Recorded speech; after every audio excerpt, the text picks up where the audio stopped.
रायसेनिया बाबा शिक्षा सेवा फाउंडेशन ने हाई स्कूल एवं इंटरमीडिएट मेधावी छात्र छात्राओं का किया सम्मान समारोह। झांसी जनपद के चिरगांव ब्लॉक में टीम रायसेनिया बाबा शिक्षा सेवा फाउंडेशन ने किसान मजदूर परिवारों के विद्यार्थियों का मनोबल बढ़ाने के लिए संस्था के मुख्य अतिथि धीरेन्द्र प्रताप सिंह उर्फ बीरू भैया, विशिष्ट अतिथि श्यामू नरेश बब्बा, हरि कृष्ण कुशवाहा, प्रद्युम्न ठाकुर, कार्यक्रम की अध्यक्षता रघुवीर चौधरी, वरिष्ठ समाज सेवी एवं संस्था टीम के सदस्यों के पास गांव ब्लॉक स्तर पर बिथरी, मुडेई, अथपे, सिमथरी आदि दर्जनों गांव के लगभग 50 विद्यार्थियों एवं उनके अभिभावकों का सम्मान किया। और तमाम क्षेत्र के हमारे बुजुर्ग बड़े भाई जो भी उपस्थित हैं सभी के श्री चरणों में नमन करता हूं, वंदन करता हूं, चरण स्पर्श करता हूं। और हमारे जो छोटे छोटे नन्हे प्यारे प्यारे बच्चे हैं उन सभी को मेरा ढेर सारा स्नेह और प्यार, शुभकामनाएं। जो आपने करके दिखाया है, जो आज हम सब यहाँ उपस्थित हुए हैं, ये सिर्फ और सिर्फ आप। वो एक नंबर से फेल हो गया तो याद रखना वो साल भर की पीड़ा क्या होती है वो वही बच्चा जानता है कि वो एक नंबर से फेल होने पर उसकी साल भर की पीड़ा क्या हो गया। इसलिए समय का विशेष ध्यान है। मैं सभी पुनः आप सब लोग के बीच में यहाँ जितने बड़े पुराने लोग हैं, मैं सभी से यही आशा और विश्वास रखता हूँ कि आने वाले समय में आप अपने बच्चों को आगे बढ़ाएंगे।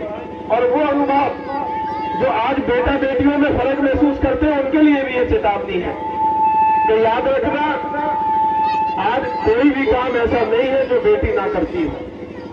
आज बेटियां सबसे ऊपर है। और याद रखना, परिवार का भरण पोषण सबसे ज्यादा अगर कोई करता हो, प्यार करता है तो वो बेटियां ही करती है। इसलिए बेटियों को पराया धन नहीं समझे। याद रखना कि बेटा तो एक कुल का नाम रोशन करेगा, लेकिन बेटी दो कुल का नाम रोशन करेगी। जिस घर में जन्म लेगी और जिस घर में ब्याह कर जाएगी, दो कुल का नाम रोशन करेगी। और अगर आपने अपनी बेटियों को पढ़ा दिया तो निश्चय ही आपकी तो तरक्की होगी ही होगी, जिस घर में ब्याह कर जाएगी उसकी भी तरक्की होगी। इसलिए बेटा बेटी में कोई फर्क नहीं समझना, बेटी हमेशा ऊपर होगी बेटे से। इसलिए आप लोगों को भी अपनी बेटियों को वही शिक्षा देनी है जो आप अपने बेटे को देते हैं।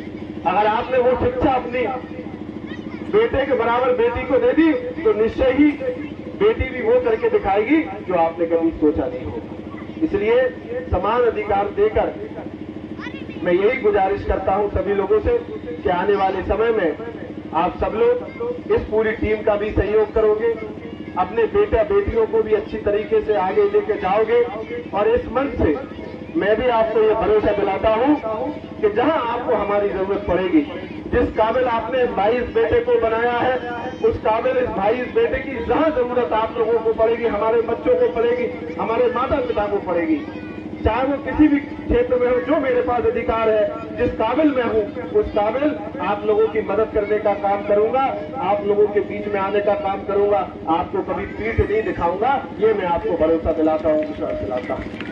और मैं धन्यवाद देता हूं पुनः इस समिति को, रायसेनिया बाबा समिति को, कि आप भी ऐसे कार्यक्रम करते रहे जहां आपको हमारी जरूरत पड़ेगी, जहां आप लोगों को लगे कि ये भाई आपके काम आ सकता है, किसी भी क्षेत्र में जहां आपको लगे कि मेरे द्वारा ये काम जा सकता है, मेरे सही से ये कार्य हो सकता है, निश्चय ही मैं उन सब में आपके लिए तैयार हूं। विशिष्ट अतिथि भाई नरेश जी, कुशवाहा जी और मंच पर विराजमान हमारे सभी साथी भाई मुकेश यादव जी और सभी हमारे भाई, मैं उनका सम्मान करता हूं।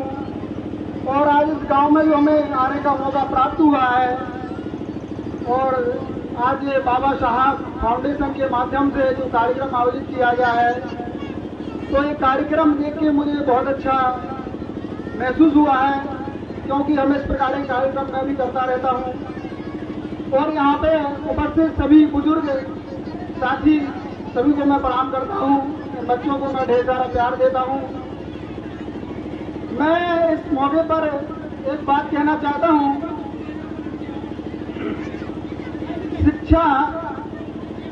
शिक्षा वो शेर बाबा साहब ने कहा शिक्षा जो ग्रहण करेगा वो दहाड़ेगा, वो शैली का दूध है। तो ये हमारे साथी डांगी जी ने भी बोला है। लेकिन मैं कह दूं कि जो फाउंडेशन आज के आपके यहाँ पे जो काम कर रहा है, बच्चों को शिक्षा दे रहा है, ये बहुत अच्छी बात है। बच्चों को आगे जाना चाहिए। 2 साल से फाउंडेशन काम कर रहा है। लेकिन साथ में मैं ये भी कहना चाहता हूँ कि जिस गांव के या हमारे अगल बगल के जो गांव के सभी हमारे गार्जियंस हैं, इन बच्चों की शिक्षा के लिए आपको भी आगे कदम बढ़ाना पड़ेगा। क्योंकि अगर आप शिक्षा प्राप्त करते हैं, बच्चों को पढ़ाते हैं, तो इससे अच्छा कुछ नहीं है। आप ये बच्चे कल डीएम बनेंगे, एसपी बनेंगे, लेकिन ये आपकी जिम्मेदारी बनती है, गार्जियन की खासतौर से जिम्मेदारी बनती है कि इन बच्चों को शिक्षा के लिए अग्रसर करें। चाहे एक टाइम का हमें खाना ना मिले, खाना ना खाना पड़े, लेकिन शिक्षा के लिए हम इनको प्रेरित करें और उनको पढ़ाएं। अगर खाना एक टाइम का हम कम खाएंगे और दिन गुजारेंगे और हमने अपने बच्चों को पढ़ा दिया, तो समझ लो आपने बहुत बड़ा काम कर दिया। अगर आपके ग्राम क्षेत्र से कोई अधिकारी बन के निकलेगा तो इससे बड़ी कोई बात नहीं हो सकती है। मैं अपने महापुरुषों के बारे में बता दूं, जो महात्मा ज्योतिराव फुले थे, उन्होंने शिक्षा की अलग जलाई थी। तो सबसे पहले मैं ऐसे महापुरुष को प्रणाम करता हूँ। लोधी